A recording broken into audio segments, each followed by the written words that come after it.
r/NoSleep. Posted by u/doomedgeek. I run a hotel. In the winter, terror comes to stay. Closed season. It's the pits. I run a small hotel.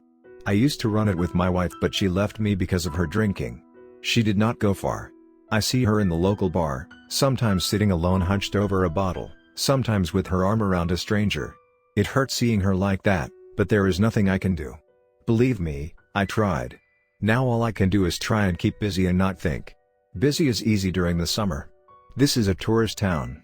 We are surrounded by verdant forest, overlooked by awe-inspiring mountains. The stresses of the hustle and bustle of the city are eased away by the beauty and serenity that greets you in every direction you look.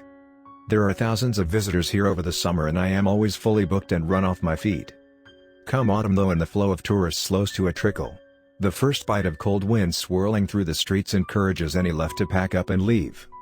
Soon after, the snows come and the road into town becomes impassable until next spring. Nature rules here, as she once did across whole continents. We cannot argue, just make sure we are stocked up on essential supplies, our food and water and beer and gasoline for the generators. I have a generator round the side of the hotel. It's relatively new, reliable. I finish thoroughly cleaning and checking it before I lock up the hotel for the winter. This summer a memory, I try and make the most of the transformed town. On an early December day, I stand in the street outside my hotel just as it is gone dark and listen to the near silence. There are 20 of us who see out the winter and everyone else is indoors. There is no traffic on the road. The only sound I can hear is my generator purring efficiently and the birds settling down to nest for the night. I try and savor the tranquility while it lasts. I breath deep and take in the crisp, clean air. It's in the air that there is the first inkling. There's a smell. Slight at first, so slight you might think you were imaging it. But then it hits you. The smell of meat gone bad. Then there is a murmuring. Voices. Approaching. My fellow residents will be aware of this as well. The lights in their homes click off, one by one, leaving each in darkness behind drawn curtains. Only the street lights remain. The birds have fallen silent. My heart is beating faster by now. It is cold outside, but colder deep within me. I will never get used to the fear that comes with this moment. Or the terror that will linger for the months to come. The first of them appear. There are holes in their clothes through which you can see the holes in their skin, the bones below.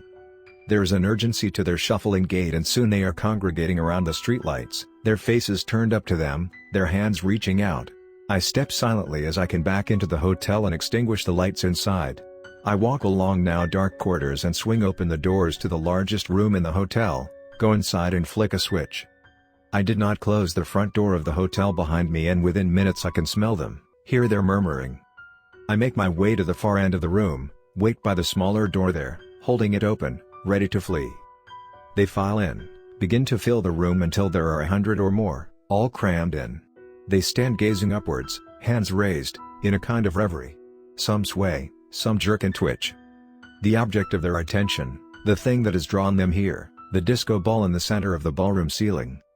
It spins, casting out glittering light, bathing the room in speckles of red, green, blue and silver. They are transfixed.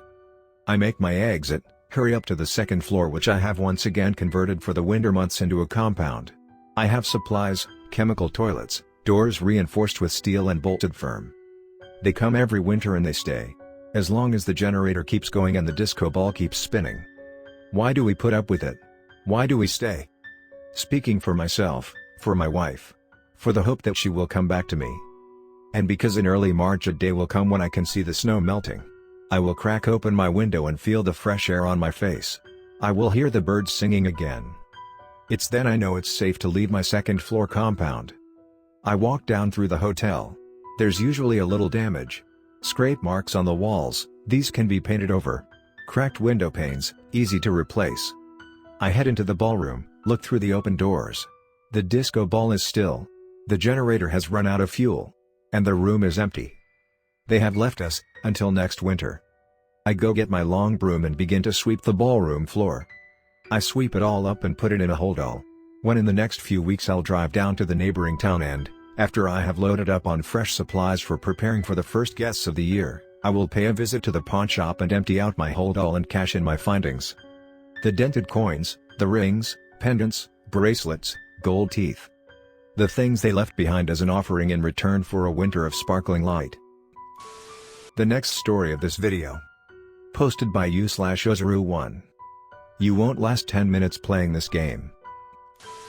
We all have seen these pop-up ads that say you won't last 10 minutes playing this game and whatnot. It is highly advised to not click on such ads, for they will add viruses to your system. I decided that I would quench my curiosity by checking it out and see what all the fuss is about. Little did I know that it would go so terribly wrong. I readjusted my glasses for what felt like the 100th time as I pondered over a math problem. It was late at night, the clock confirming it by showing that it was almost 1 a.m. I had a math exam in a few hours, and at this time I still had a lot to revise. I closed the book that I had open in front of me as I couldn't focus anymore. I looked towards the empty bed on my left. It was Jeffrey's, my roommate. He was probably on the roof taking a cigarette break from all the studying. We had rented a room near the school so that it saves us traveling time. This was the last exam, and the thought of finally being able to enjoy summer break brought a smile on my face. I picked up my phone and decided to surf the internet until Jeffrey returns. I opened a shady-looking anime website and a pop-up greeted me. You won't last 10 minutes playing this game was what it said. I had an ad blocker installed on my phone, and seeing a pop-up ad really surprised me. I closed the ad, but it kept popping up no matter how many times I closed.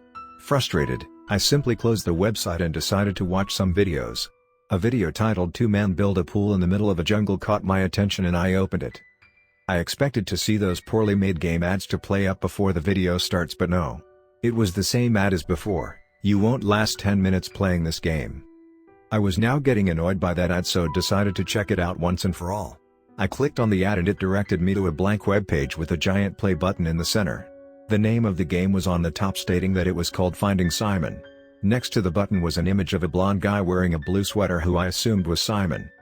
Seeing the character next to the play button made me more curious about this weird game. I clicked on the button and the game boots up. A small pop-up shows up stating the game rules. It stated that I needed to find Simon in a series of 5 images in order to win. An image of Simon was given. He was a blonde guy wearing a blue sweater and green pants. He had this weird smile on his face that would make anyone look suspicious. The game looked pretty straightforward. "Alright then, let's play your stupid game," I said to the screen. I pressed ready and a timer started on the top right corner, counting down from 1 minute.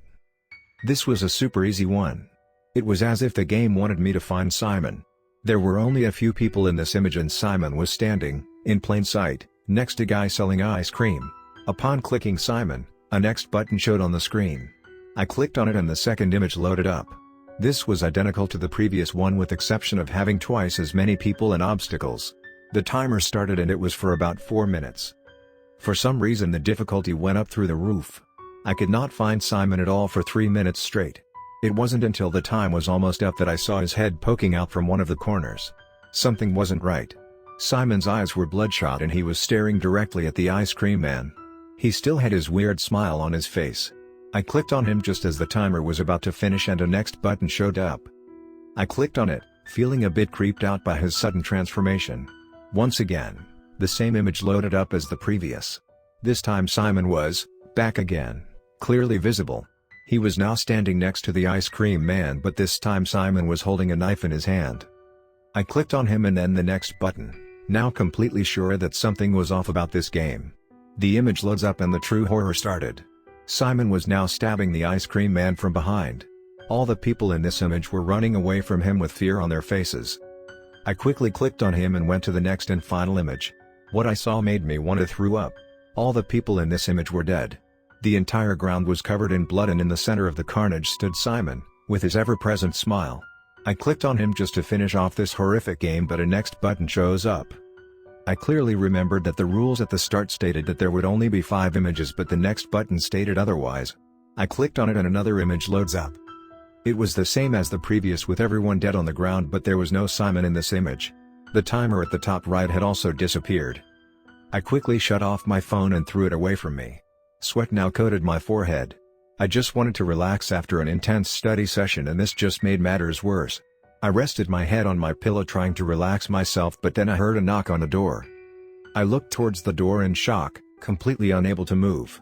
Who could be at the door this late into the night? "Dude, are you going to let me in or what?"